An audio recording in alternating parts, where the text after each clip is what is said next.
Count your many blessings, name them one by one, and it will surprise you what the Lord hath done. Count your blessings, name them one by one. Count your blessings, see what God has done. Count your blessings, name them one by one. Count your many blessings, see what God has done. So that's it.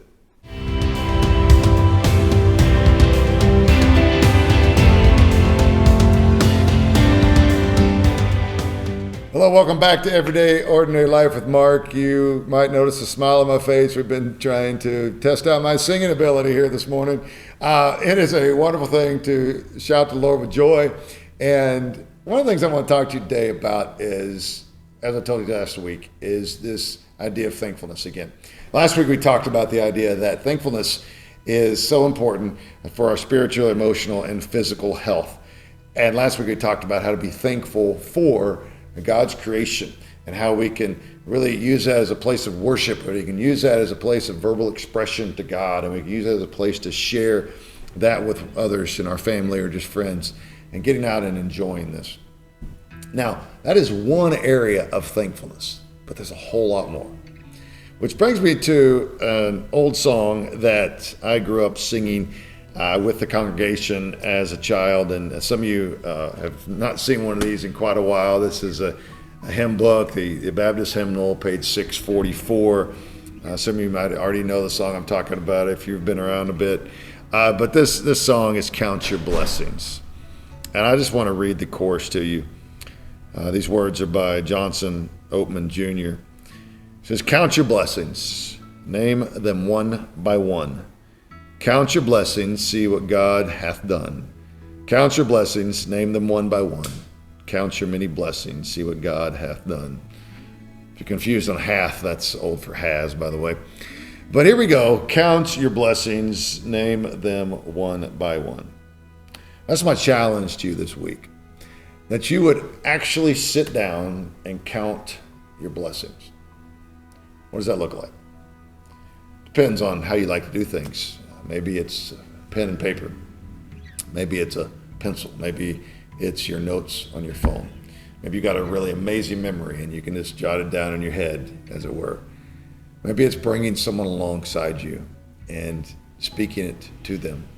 But what I encourage you to do is actually take time to devote a matter of minutes, or longer if you'd like, and just literally sit down and thank God by counting your blessings. Thank God if you're a believer for your salvation.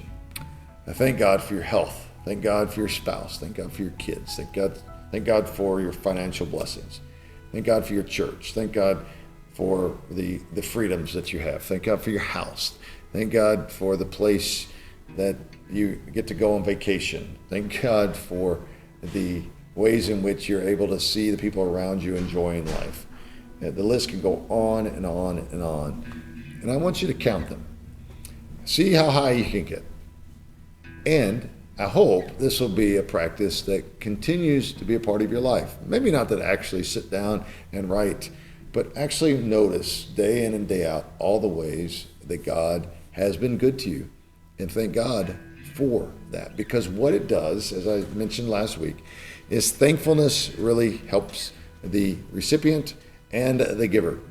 So when you're thanking God, you're obviously glorifying his name, which is good for God. It's good for us to exalt his name.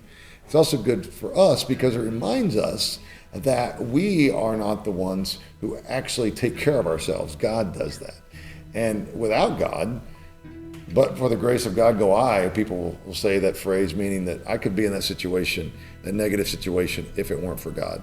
And I wouldn't be in this positive situation if it weren't for God. You know those moments in your life, I'm sure, where you've been at a crossroads, and that crossroads has led you either to a wonderful place or a very sad place. And at that wonderful place and that sad place, you have a choice. What are you going to do? Well, at those places, that choice must be answered with this: count your blessings. Thank God for what he has done. Thank God that he's with you in the valley, that valley of the shadow of death, as Psalm 23 calls it. Thank God that God has given you reasons to be joyful, even when things around you aren't that joyful. Give thanks in all circumstances, Paul tells us.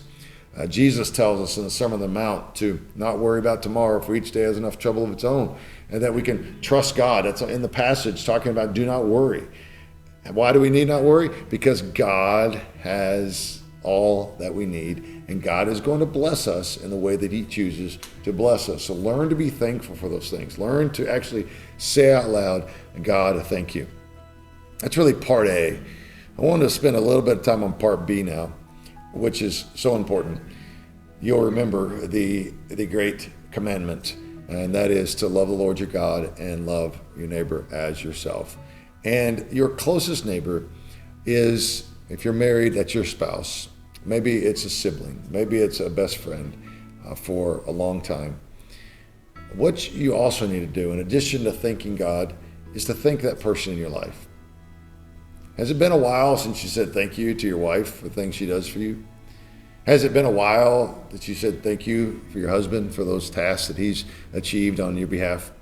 Has it been a while that you've said thank you to your parents for all they've done for you? Has it been a while since you said thank you for your kids for the way they help around the house? Has it been a while since you've thanked that teacher that's meant so much to you and they really have no idea how much their instructions meant to you? Has it been a while since you said thank you to the person you know at the store who helps you on a daily basis, maybe finding the things you need or helping you bag your groceries? Have you said thank you? Have you taken that time to actually be a thankful person, not only to God, which is where it starts, just as the Great Commandment starts, but also to your neighbors, to your family members, to your friends, to the people you don't even know their names, but you see them on a regular basis? Have you said thank you? Because that will go a long way to help you spiritually, emotionally, and physically, and will also help others as you do the same thing. So here's my challenge again: count your blessings. And then what do you do with that? You thank God for the things that he's blessed you with, and you thank others for how they've blessed you, and then watch what difference that makes in your life. I'm thankful for you. I'm thankful for this opportunity, and I encourage you to go find one person today. More if you want, but let me just challenge you, start with one. One person you have not said thank you to in a while, and just go say thank you and tell them why.